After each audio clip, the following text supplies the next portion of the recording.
ทีมจะยังเปิดทีมเดินเผยตามเลย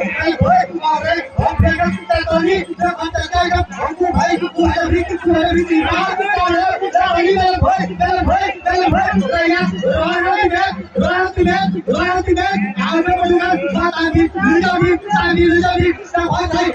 เร็วนี้โอ้ยดูดีครับตอนนี้กู้ภัยจัดกันตามตอนนี้เดินเผยตาม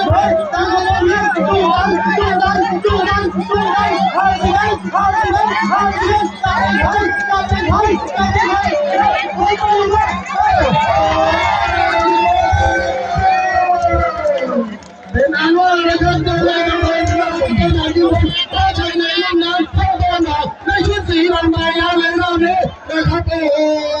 เป็นการพบกันที่สูสีคู่ขี้ดูดีมากมีความรักโอ้โหนิดเดียวเลยนะไม่ถึงนิดเดียวอะไรเชียร์เอาไปพูดเดี๋ยวพูดนะไป